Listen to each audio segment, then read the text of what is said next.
यानंतरची बातमी सेंद्रिय शेतीचं महत्त्व पटवून देणारी। खरं तर सेंद्रिय शेतीचं महत्त्व अनेकदा सांगितलं जातं, पण त्याकडे वळणारे शेतकरी मात्र संख्येनं कमी असतात। अशातच गोंदियामध्ये सेंद्रिय शेतीला प्रोत्साहन देण्यासाठी ग्राहक आणि शेतकरी अशा थेट व्यवहारासाठी सेंद्रिय तांदळाचं विक्री केंद्र सुरू करण्यात आलं। या विक्री केंद्राद्वारे सेंद्रिय तांदळाची थेट विक्री तर होतेच, पण योग्य दर मिळून शेतकऱ्यांना देखील उभारी मिळते।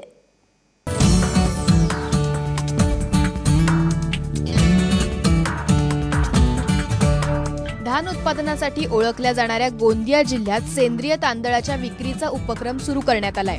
या उपक्रमात तांदूळ विक्रीसाठी शेतकऱ्यांचे 31 गट तयार करण्यात आले असून या गटांच्या विक्रीच्या पहिल्या दिवशी ग्राहकांचा उत्स्फूर्त प्रतिसाद पाहायला मिळाला।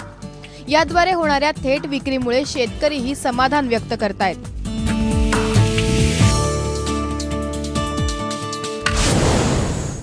आमच्या गावात 50 लोकांचा एक गट आहे, सेंद्रिय गट म्हणून। त्या गटामार्फत आम्ही प्रत्येक शेतकरी 1-1 एकर पहिलाच वर्ष आहे आणि प्रत्येक शेतकरी 1-1 एकर आपण सेंद्रिय शेती आता करण्यास सुरुवात केली आहे। HMTला 60 रुपये मिळाला आणि श्रीराम आहे ते 70 रुपये आणि चेन्नोर आहे ते 80 रुपयेपर्यंत मिळाला।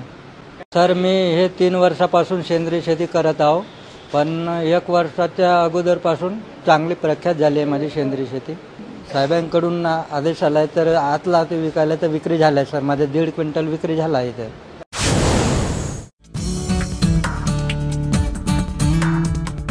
या उपक्रमाच्या पहिल्या दिवशी 3 क्विंटल तांदळाची विक्री झाली आहे। ग्राहकांकडून आणखी 15 क्विंटल तांदळाची मागणी करण्यात आली आहे। सेंद्रिय शेती करा असं नुसतं सांगणं पुरेसं नाही, तर त्यांना विक्रीचं माध्यम उपलब्ध करून देणंही तितकंच गरजेचं आहे। याच कारणानं हा उपक्रम सुरू केला असल्याचं जिल्हाधिकारी सांगतायत। मला सांगायला आनंद वाटतो की शासनातर्फे 20 सेंद्रिय शेतकऱ्यांचे गट गोंदियामध्ये दिलेले आहेत। त्याचबरोबर आमच्या DPTCच्या वतीने आम्ही वेगळा विचार करून 31 गट वेगळे निर्माण केलेले आहेत की नुसते गट वाढवून चालत नाही, सेंद्रिय तयार झालेला माल विक्री व्हायला पाहिजे आणि हा विक्रीसाठीचा आज उपक्रम होता। आमच्याकडे 15 क्विंटल मालाची आज नोंदणी आहे, परंतु द्यायला माल नाही। त्यामुळे पुढील हंगामामध्ये जे शेतकरी सेंद्रिय पद्धतीने माल पिकवतील त्यांना गोंदियातले सगळे ग्राहक स्वतःहून माल मागायला तयार आहेत। सेंद्रिय तांदळाच्या खरेदीमुळे ग्राहकही समाधानी आहेत। सेंद्रिय आणि विषमुक्त तांदळाचं जास्तीत जास्त उत्पादन करावं अशी मागणी ग्राहकांतर्फे करण्यात येत आहे। अक्षरशः ये बताऊंगा कि वो चावल खाने के बाद बिना किसी एडिशन के, बिना घी के, बिना सब्जी के, बिना दाल के उस चावल को जब खाया तो मिठास ये अनुभव बताने के लायक है। जो खा के देखेगा उसे ही सही समझ में आएगा। इसको शब्दों में व्याख्यान करना बड़ा मुश्किल है।